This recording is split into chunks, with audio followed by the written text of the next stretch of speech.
I left one of the best jobs in my life, not because I hated it, but because I loved my children more. Hi, I'm Caroline, and these are the lessons entrepreneurship taught me. Most people think leaving a secure job is all about courage. I disagree. For me, it was about values. At the time, I was climbing the corporate ladder faster than I had ever imagined. In just a few years, I had been promoted 3 times, and I was traveling internationally, working for one of the leading horticultural companies in Africa and earning more money than I had ever earned before. From outside, I had made it, but every promotion came with another sacrifice. Less time at home, more flights, more hotels, more missed birthdays, more missed school events. You might be wondering, what does this have to do with entrepreneurship? Everything. Entrepreneurship didn't begin when I registered a business. It began the moment I questioned the life I had built. Around that time, after almost 8 years away from music, my younger brother Douglas kept telling me, you have to go back to the studio. Just hold on, I'll tell you where this is connecting. I resisted for a while, but eventually I did. This decision changed my life.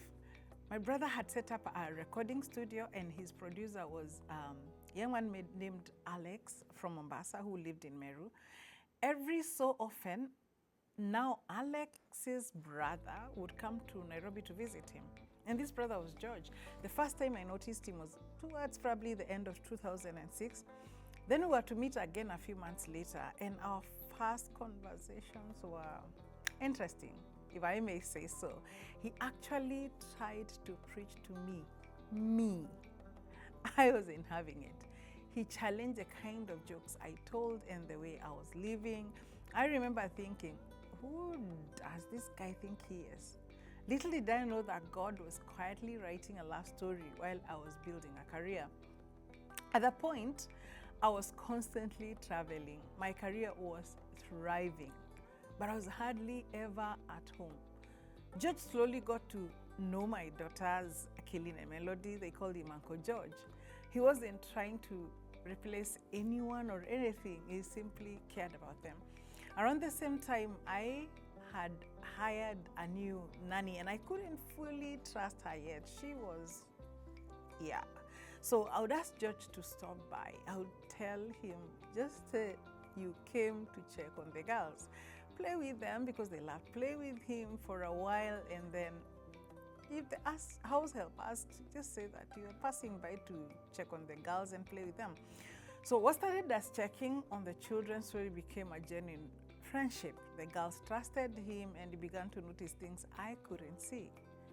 One day, Kaylin, who was just about 5 or 6 years old, quietly told him, I wish mommy was here.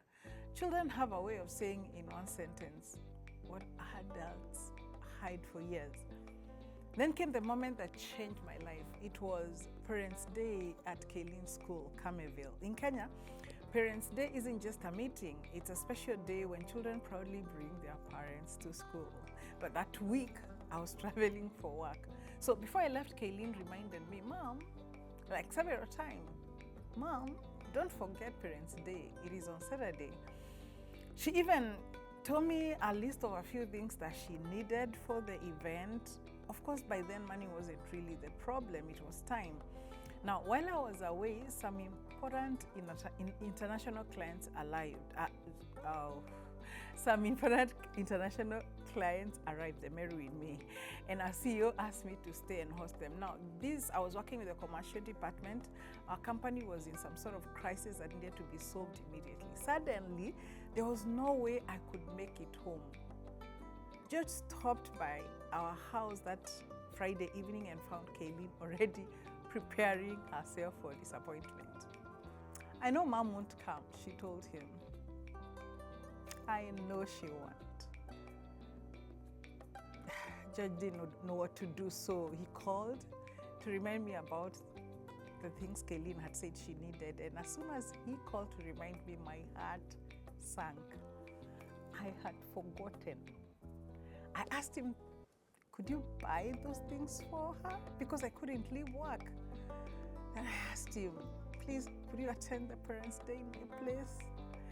He did. When I think about this event today, I cringe. But then when I came back, he sat me down. He wasn't really angry. He was heartbroken. He said, Carol, you can't keep doing this.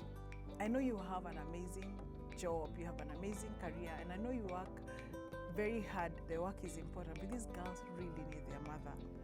Then he said something I will never ever forget. It looks like they've become used to being disappointed.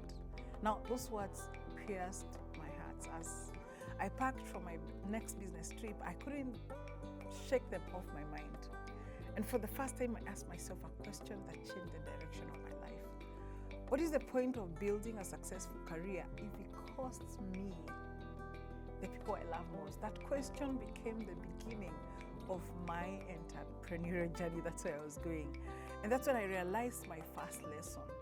Never leave a job because you're running away from it. Leave only when you're running towards something you're building.